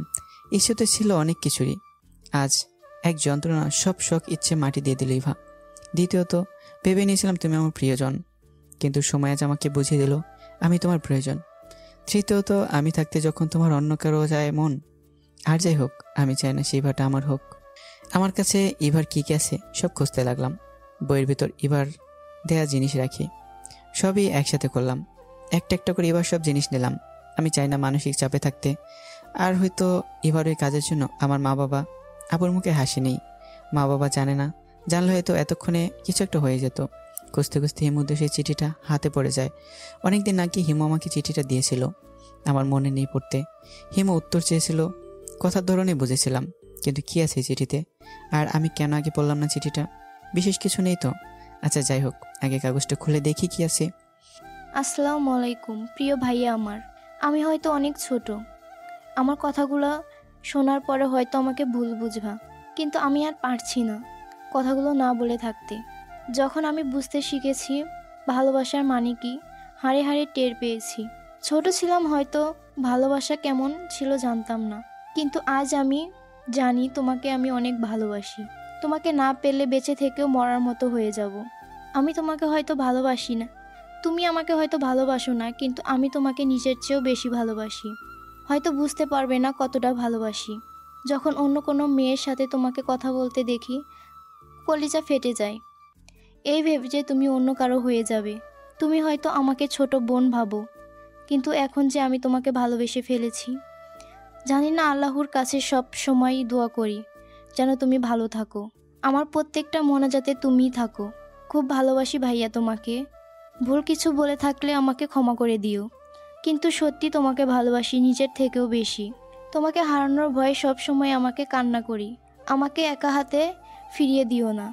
ভালোবাসি, খুব ভালোবাসি তোমাকে। তোমার তোমার হয়ে থাকতে চাই সারা জীবন। নিবে কি আমাকে মেনে? ইতি তোমার কি করব এখন আমি কিছুই বুঝতে পারছি না। চিঠিটা পুরো পড়ে যেন মাথার মধ্যে টেনশন পড়ে যায়। একদিকে এভা, আরেকদিকে হেমু। চিঠিটা আমি টেবিলের উপর রেখে দিই। এত টেনশনে আমি থাকতে পারছি না। আপু জানে হিমু যে আমাকে ভালোবাসে, আর আজ জানলাম হিমু আমাকে ভালোবাসে। হয়তো তার আচার আচরণে বুঝতে পেরেছিলাম, কিন্তু তেমন মন দেয়নি। ঘুমিয়ে পড়লাম। কিছুক্ষণ পর কারো মেসেজের শব্দ পেলাম। ফোন না ধরে ঘুমিয়ে পড়লাম। আপুর ফোনটা আমার কাছে। সকাল সকাল ঘুম থেকে উঠে পড়লাম। আজ সবার আগে উঠে নামাজ পড়ে ছাদে আসলাম। এবার সাথে সেই চিরচেনা কথাগুলো মনে পড়ে গেল। প্রথম এমনভাবে নামাজ পড়া। এভা আমি কথা বলতাম, কতই না ভালো লাগতো। একটু দেরি করলে রাগ করা, তারপর রাগ ভাঙানো, রাগ না কমলে কান ধরে সরি বলা, একটুবার হাসি দিয়ে বলা, কানে ধরলে তোমাকে অনেক সুন্দর লাগে। এটা শোনাই ছিল যে সবসময় আমাদের ভালোবাসা। এরপর শীতের সময় কনকনে ঠান্ডার মাঝেও কাঁপতে কাঁপতে ছাদে এসে কথা বলা, একসাথে প্রাইভেটে যাওয়া, কথা বলা, এটাও ছিল আমাদের জীবন। কতই না সুন্দর ছিল। সকালে বাতাসের মধ্যে অন্যরকম অনুভব পাওয়া যায়, মনে শান্তি লাগে। রাতে সেই কান্না কথা মনেই নেই। এবার জন্য অপেক্ষা করা, তার মাঝে হেমু হাজির। কি গো ভাইয়া, তুমি এখানে কেন? সকালে বাতাস খাওয়ার জন্য আসলাম। তুই এখানে এত সকালবেলা? এখন কি সকাল হয়েছে নাকি? কয়টা বাজে সে খেয়াল আছে? ও, খেয়াল করিনি। কয়টা বাজে? তা ছাদে আসলি যে? তোমার জন্য রুমে গিয়েছিলাম, দেখলাম তুমি নেই। পরে ছাদে এসে দেখছি তুমি এখানে আছো। ও আচ্ছা। ভাইয়া চলো একটু দুজনে দাঁড়িয়ে কথা বলি। কেন, এখন কি কথা বলছি না? আরে তা বলতেছি, কিন্তু অন্যরকম ভাবে। অন্যরকম ভাবে মানে? আরে তুমি দেখছি কিছুই বোঝো না। অন্যরকম ভাবে মানে দুজন একসাথে দাঁড়িয়ে নিজেদের অজানা কথা শেয়ার করা, বুঝলে? আমার এত বোঝার কাম নেই, যা বোঝার তুই বোঝ। ভাইয়া, কি হয়েছে? অনেক ঝামেলা হয়েছে, অনেক কিছু হয়েছে। অনেক দিন হয় তোমার সাথে ঘোরাফেরা হয় না। আজ চলো ঘুরে আসি। ঘুরে কি হবে? তোর ভাই কি এখন আগের মতো আছে? আমার ভাই সব থেকে বেস্ট। সমাজ, আশেপাশের মানুষ, এমনকি তোরা জানিস কিছুদিন আগে তোর ভাই একটা মেয়েকে দর্শন করতে চেয়েছে। তুইও সাবধানে থাকিস তোর ভাইয়ের কাছ থেকে। চলে আসলাম সেখান থেকে। রুমে এসে ফোনটা নিলাম, দেখলাম রাতে মিম মেসেজ করেছিল। ভাইয়া, তুমি হয়তো এখনো জানো না আমি হুমায়রা তোমাকে কতটা ভালোবাসি আর কতটা বিশ্বাস করি। আমি জানি তুমি এমন কাজ করতেই পারো না, আর আমি এটাও জানি তুমি কতটা ভালো ছেলে। সারা জীবন ভালোবেসে যাব। যা হয়েছে সব চক্রান্ত। পরে হিমু ছাদ থেকে নেমে পড়লো। মিমের মেসেজ দেখে একটু অবাক হয়েছি, কারণ মিম এমন মেসেজ দিল কেন? মেসেজটা এমন ছিল যে, মাহাদি, তোমার সাথে আমার খুব জরুরি কথা আছে। অনেক দিন ধরে বলতেছি বলবো, কিন্তু ভয়ে বলা হচ্ছে না। কাল তোমাকে বলবো। নীল কালার খুব পছন্দ। পারলে একটা নীল বা সাদা পাঞ্জাবি পরে এসো। কাল বিকালে শিউলি মাঠের পাশে। হিমুর আবদার ঘুরতে নিয়ে যাওয়া। অপরদিকে মিম বায়না তার সাথে দেখা করার জন্য, কিন্তু আমাকে আগে এবার সাথে কথা বলা দরকার। এবারকে কল দিলাম, কল ধরছে না। সকালেও ছাদেও আসলো না। মেসেজ করলাম, কাজ হলো না, তো উত্তর লাগবেই আমার। এবার বাসায় গেলাম, সেখানে থেকে পেলাম না। আন্টিকে জিজ্ঞেস করলাম ইভা কোথায়, সে বলতে পারছে না কিছু। টেনশনে পড়ে গেলাম, কোথায় ইভা হতে পারে। মাঝে মোহিতের কথা মনে পড়ে গেল। মোহিত কি কিছু করলো না তো? রাকিবকে কল করলাম, এবার খোঁজ জানে কিনা। সে বলে জানে না। আর এবার জন্য রাকিব কেমন যেন ঘাবড়ে যায়। আমার থেকে যেন ওরে বেশি টেনশন হয়। রাকিব তাড়াতাড়ি করে আমার বাসায় চলে আসে। বুঝলাম না রাকিব কি ইভাকে ভালোবেসে ফেললো না তো? রাকিব এসে বলল, কি রে, কি হয়েছে? আর ইভাকে পাচ্ছি না মানে? সকাল থেকে পাচ্ছি না। তাই তুই এত টেনশন করতেছিস কেন? কি হয় ও তোর? তোকে রক্ত যেদিন দেয় সেদিন থেকে ওরে ভালোবেসে ফেলি।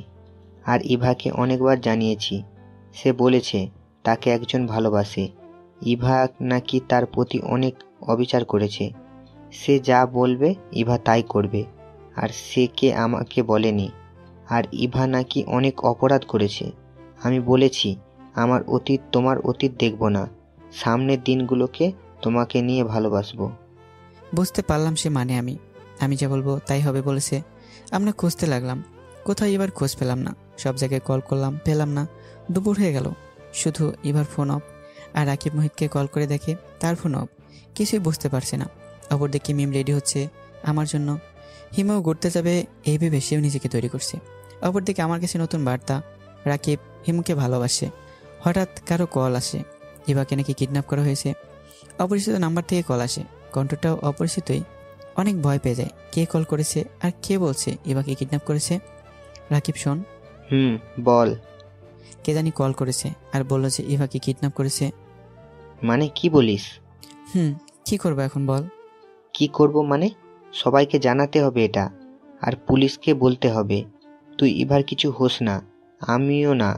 এখন কিছু হয়ে গেলে আমরা ফেঁসে যাব। ইভাকে বাঁচানোর চেয়ে তখন আরও সমস্যা হবে, বুঝলি? সব বুঝলাম রাকিব, কিন্তু সত্যি সত্যি যদি কিডন্যাপ করে আমরা সবাইকে বা পুলিশকে জানালে ইভার ক্ষতি করে দিলে? আরে শোন, আমাদের এখন যা করতে হবে ভেবে চিন্তা করে করতে হবে। এখন চল, ইভার মাকে সব বলতে হবে, সে কিছু জানে কিনা। বাড়ির দিকে রওনা দিলাম। একটা সমস্যা গেলে আরেকটা সমস্যা জুটে আসে। রাকিব আমি একসাথে আছি, বাড়ি থেকে অনেক দিন বের হইনি। আমাকে দেখে সবাই যেন হা হয়ে আছে। কত দিন না কত বছর পর আমাকে দেখছে। এক আন্টি বলতে লাগলো, দেখ দেখ, এটা মাহাদি না, যে কিছুদিন আগে একটা মেয়ের সাথে শয়তানি করে ধরা পড়েছে? কথাটা শুনে কান্না চলে আসতেছিল। বাইরে সবার সামনে কান্না করা যাবে না, তাই নিজেকে সামলালাম। কিছু না বলে চলে আসতে চাইলাম, তার মাঝে আরেক মহিলা বলতে লাগলো, কতই না ভালা ভাবছিলাম পোলাডারে, কিন্তু কি করলো? তলে তলে যে এত শয়তানি আগে জানতাম না। রাকিব মহিলাদের কথার উত্তর দিতে যাবে, বললাম এখন মাথা গরম করা যাবে না। সময় আসলে সমাজে তো ভালোটা নিয়ে গর্ব করবে। সময় খারাপ, সমাজ তোর পিছু দোষটাকে সবার মাঝে তুলে ধরবে। রাকিব আর আমি বাড়ি কাছে চলে আসলাম। তার মাঝে আরেকটা কল আসলো যে এবার কিডন্যাপ করার কথা যদি পুলিশকে জানানো হয় তো তাকে মেরে ফেলা হবে। এবার হলো মহা ঝামেলা, কি করবো বুঝতেছি না। না, বিকেল হয়ে গেছে। মিম অনেকবার কল করেছে, মিমের কল দেখে ধরিনি আর ভুলে গিয়েছিলাম মিম আমার জন্য অপেক্ষা করছে। মিমকে কল করলাম, চেয়ে গেলাম কোথায় আছে, বললো আমাদের বাড়িতে আছে। মিম আমাদের বাড়িতে গেল কেন? তাড়াতাড়ি রাকিবকে নিয়ে আমাদের বাড়িতে গেলাম। গিয়ে দেখি মিম চোখ লাল হয়ে আছে আর হিমু রেগে আছে, আপু অভিমানে আছে। মিম খুব সুন্দর করে সেজে গুজে নীল শাড়ি পরেছে, দেখতে খুব সুন্দর লাগছে। হিমু সেজেছে, কিন্তু এখন সব চেঞ্জ করে ফেললো। কম বেশি সবাই রেগে আছে। জানতে পারলাম মিম মুখ লাল করে ভয়ে আছে। মোহিত আমার কিছু করলো না তো? অপরদিকে হিমু অভিমান করেছে, তাকে ঘুরতে নিয়ে যায়নি এর জন্য। আপুরটাও জানা হলো না। এখন মিম হিমু রাগ অভিমান ভাঙার সময় না, ইভাকে বাঁচানোর সময়। সবাইকে ডাক দিলাম, সব ঘটনা খুলে বললাম। সবার কথা রেখে তারা অবাক হয়েছে, হঠাৎ ইভাকে কে কিডন্যাপ করতে পারে।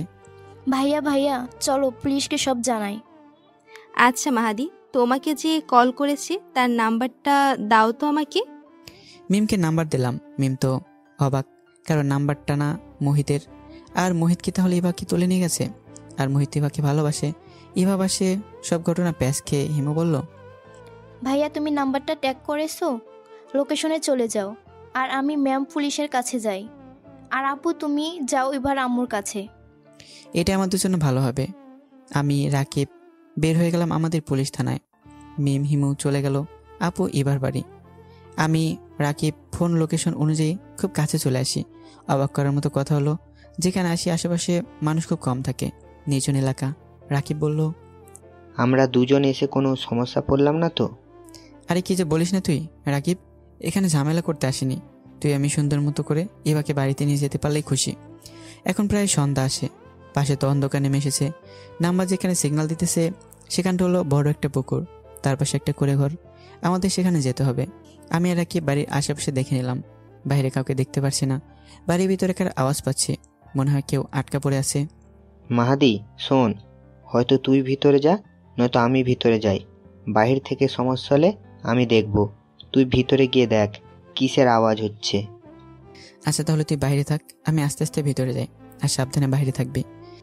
আচ্ছা, তুইও সাবধানে ভিতরে যাইস, কোনো সমস্যা হলে আমাকে ডেকে নিবি। আস্তে আস্তে ভিতরে যেতে লাগলাম। ভেতরে সমস্যা হলো একাই সামলাতে হবে, নিজেকে বাঁচানোর জন্য হাতটাই এখন কাজে লাগাতে হবে। ভিতরে গিয়ে দেখলাম কেউ নেই, কিন্তু আওয়াজ কোথায় হলো তাহলে? ভালো করে দেখতে লাগলাম, একসময় কিছুর সাথে ধাক্কা খেয়ে মাটিতে পড়ে গেলাম। হিমু মিম পুলিশকে সব খুলে বলে, পুলিশও ফোর্স পাঠায়। আপু ইভার আম্মুকে সব বলে। ইভার আম্মু তো কান্না করা শুরু করে দেয় যে তার মেয়ের কিছু হলো না তো। সারাদিন আজ বাড়িতে আসেনি, টেনশন। তার মাঝে শুনে কিডন্যাপ হয়েছে। রাকিব বাইরে থেকে অপেক্ষা করতে থাকে। রাকিব দেখে 5-6 জন ছেলে আর 2টা মেয়ে একসাথে বাড়ির দিকে আসতে থাকে। সবাইকে দেখে রাকিব এক জঙ্গলে লুকিয়ে পড়ে। সবাই সামনে আসতে থাকে। আমি নিচে পড়ে উঠে দাঁড়াতে গিয়ে যেন পিছনে সরে দাঁড়ালাম, কারণ নিচে ইভা বাতা অবস্থায় পড়েছিল চেয়ারে। তাড়াতাড়ি করে চেয়ার নিচ থেকে বসালাম। ইভা, ইভা, এই ইভা। কোনো সারা শব্দ নেই। গাল লাল হয়ে আছে, যেন অনেক অত্যাচার করেছে, অনেক মারধর করেছে, চর দিয়েছে। আশেপাশে পানি খুঁজতেছি কিন্তু পাচ্ছি না। হঠাৎ পিছন থেকে কে জানি বাড়ি দেয়। জ্ঞান হারিয়ে ফেলি। হিমু রাকিবকে কল করে বলে কোথায় আছে। রাকিব বলল জায়গার নাম জানে না তেমন। মাহিদি কোথায়? মাহিদিকে ফোনটা দাও। মাহাদি তো এক বাড়ির ভিতরে, আমি বাহিরে। এখানে এসে কারো শব্দ, পরে দেখি কয়জন এসে। এই রাকিব, তুই মাহিদিকে একা ছাড়লি কেন? রেগে বলল হুমায়রার কথাটা। আমি কি করতাম? এখানে তো মাথা গরম করে কিছু করা যাবে না, সব ভেবে চিন্তা করে করতে হবে। আচ্ছা তুমি ঠিকানা দাও, আমরা আসতেছি। রাকিব ঠিকানা দিয়ে দিল। আমি নিচে পড়ে রইলাম। মোহিত বলল ওই শালারে ওপরে তুল, আমাকে অনেক জ্বালাইছে। আসিফ নামে একটা ছেলে আমাকে শোয়া থেকে বসালো। ভাই শালায় তো জ্ঞান হারিয়ে ফেলেছে। মোহিত আমার সামনে এসে 3-4টা লাথি মারে। আমি নড়ে উঠি। এখন হাত পা বেঁধে ফেল আর পানি মার মুখে, কুত্তার বাচ্চাকে।